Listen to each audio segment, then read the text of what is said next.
Hello friends, నేను doctor Srikanth Munna, me consultant andrologist and urologist from V9 hospitals. ఇవాళ మనం అంగస్తంభనలో next step of treatment. చాలామందికి చాలాసార్లు కలిసినప్పుడు కానివ్వండి, వీడియోస్ ద్వారా కానివ్వండి, ఈ పాయింట్ ఇవాళ మనం మాట్లాడుకునే టాపిక్ ఎప్పుడు మెన్షన్ చేసి ఉన్నాం. చాలా ఇంపార్టెంట్ థింగ్. ఎందుకని ఈరోజు మాట్లాడుకుంటున్నాం, రొటీన్గా మాట్లాడమంటే పాత రోజుల్లో చేసే పద్ధతి ఇది, మనుగడలో లేదు.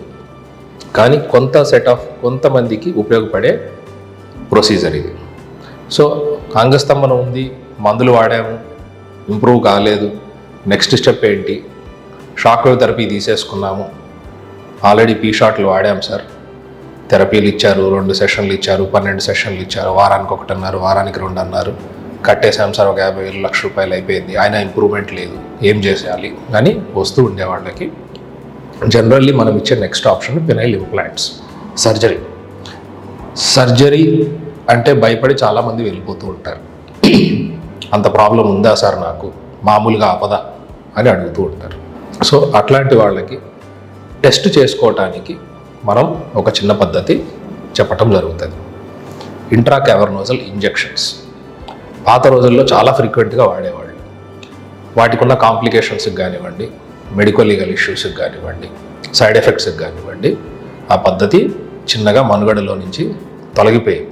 ఇప్పటికీ చాలా సెంటర్స్, చాలా పెద్ద ఆండ్రాలజిస్టులు పాత రోజుల్లో ప్రాక్టీస్ చేసేవాళ్ళు ఇప్పటికీ పెనైల్ ఇంప్లాంట్ సర్జరీకి వెళ్ళే ముందు ఖచ్చితంగా ఇంట్రాకావర్నోజల్ ఇంజెక్షన్ థెరపీని టెస్ట్ చేసి చూసి ఆ తర్వాతే డిసైడ్ అవుతూ ఉంటారు. సో ఏంటి అసలు ఆ ఇంజెక్షన్? ట్యాబ్లెట్ వాడుతున్నాము, తగ్గట్లేదు అంటే ఇంజెక్షన్ చేస్తే తగ్గుతుందా? రెండు యాక్చువల్లీ సేమ్ మెకానిజమ్స్ కాబట్టే ఇంజెక్షన్ బదులు ట్యాబ్లెట్స్ తయారైనవి కాబట్టే ఇంజెక్షన్స్ని ఆపేయటం జరిగింది. పాత రోజుల్లో ఈ టెడాలఫిల్, సిల్డినాఫిల్ అంటే వయాగ్రా, సుహగ్రా, ఈ ట్యాబ్లెట్స్ రాకముందు రోజుల్లో వాడేది ఇంజెక్షన్స్.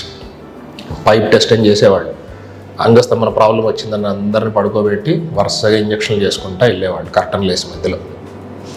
అందరికీ 2-3 నిమిషాలు గట్టిపడంగానే మా ప్రొఫెసర్ గారు రిపోర్ట్లు రాసి ఓకే పైప్ టెస్ట్ పొటెన్సీ ఉంది అని ఇచ్చేసేవాళ్ళు. డివోర్స్ కోసం చాలామంది ఆ రోజుల్లో కామన్గా వాడే ఒకటి ఇప్పటికీ అదే వాడుతున్నారు. ఏంటంటే ఇంపార్టెంట్, అంగస్తంభన ప్రాబ్లం ఉన్నది మా హస్బెండ్కి అని.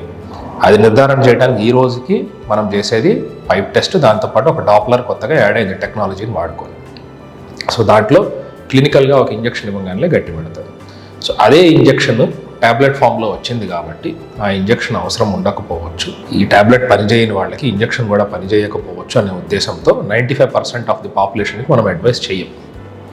మరి ఎవరిలో వాడతాం, ఎందుకు మాట్లాడుకుంటున్నాము అంటే పెనైల్ ఇంప్లాంట్కి వెళ్ళే ముందు మీకు ఇంజెక్షన్ పనిచేసే అవకాశం ఉందా, ట్యాబ్లెట్ డోస్కి పనిచేయనప్పుడు ఇంజెక్షన్కి పనిచేసే అవకాశం ఉంటే పెనైల్ ఇంప్లాంట్ సర్జరీకి మీరు విల్లింగ్గా లేకపోయినా, ఫిట్ లేకపోయినా, మీ లైఫ్ స్టైల్ చేంజెస్ని బట్టి, ఏదైనా రీజన్ బట్టి మీరు వెళ్ళలేకపోతే ఇంట్రాకావర్నోజల్ ఇంజెక్షన్స్ అనే థెరపీ ఒక ఆల్టర్నేటివ్ లిమిటెడ్ ఆప్షన్ ఉంది అని ఎక్స్ప్లోర్ చేసుకోవటానికి ఒక రీజన్ అయితే, సివియర్ పర్ఫార్మెన్స్ యాంగ్జైటీ.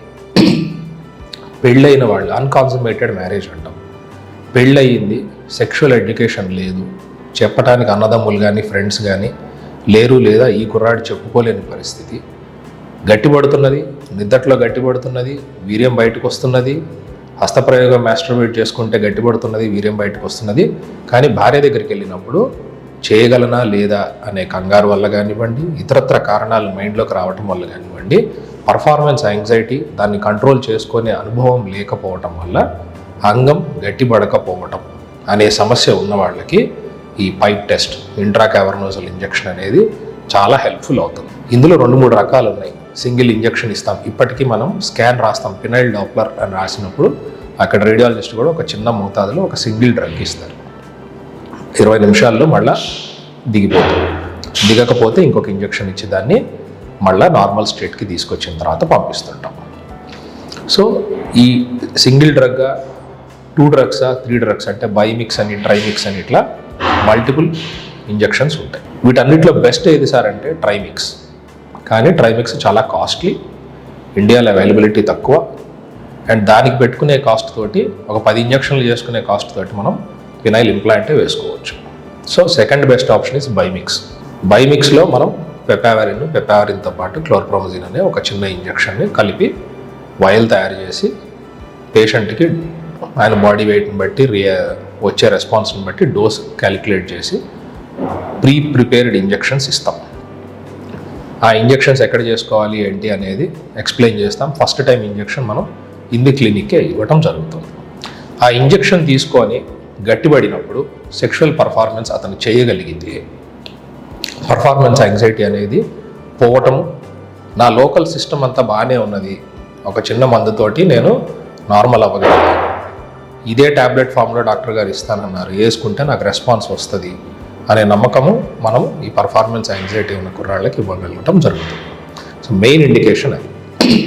రెండవది, ఇందాక నేను చెప్పినట్టు ఫినైల్ ఇంప్లాంట్ వద్దనుకునే పేషెంట్స్ కానివ్వండి, ఫిట్ లేని పేషెంట్స్ కానివ్వండి, ఆపరేషన్ మనం చేయలేని పరిస్థితి ఉన్న పేషెంట్స్కి కానివ్వండి, ఈ ఇంజెక్షన్స్ అనేవి టెంపరీగా, అంటే రోజు కాదు కానీ వారానికో నెలకో ఒకసారే కలుస్తామండి మాకు అనే వాళ్ళకి ట్రయల్ థెరపీ లాగా ఇచ్చి చూడవచ్చు.